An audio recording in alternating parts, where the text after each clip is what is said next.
Good morning. We're continuing our look at those very earliest Christian prayers and beliefs and creeds that are spoken of in the New Testament. Today we're looking at an early creed, and we're looking for this in the first letter of St. Paul to Timothy, chapter 3, verses 14 to 16. As I, Paul, sit here writing to you, I'm hoping that I will be able to come and see you soon. But if something holds me up, at least this letter will let you know how we should behave ourselves in God's family. That family is the Church of the living God, and it is the pillar and foundation of the truth. There is no doubt about it. The secret of our faith is huge. He was shown to us in human flesh. He was vindicated in spirit or by the Spirit. He was seen by angels. He was proclaimed among the nations. He was believed in throughout the world. He was taken up in glory.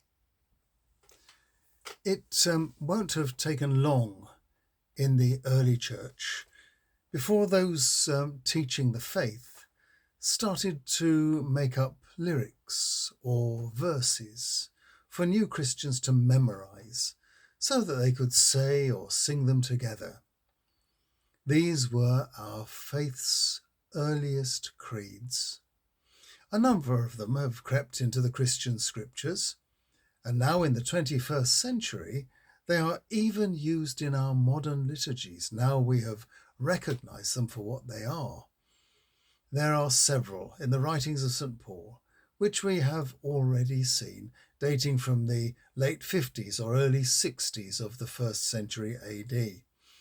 We saw one on day 191, which Paul quoted in Philippians chapter 2, verses 5 to 11.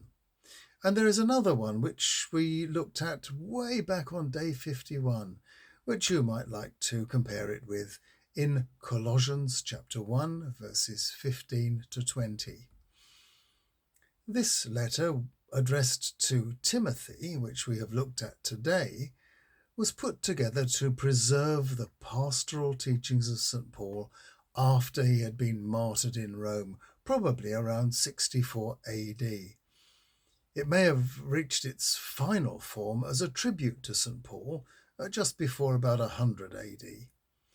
To add to its feel of authenticity, we have a little comment about Paul's longing to come and see Timothy, with the sad reminder that Paul had actually died by beheading. That was the something that held him up on his journey.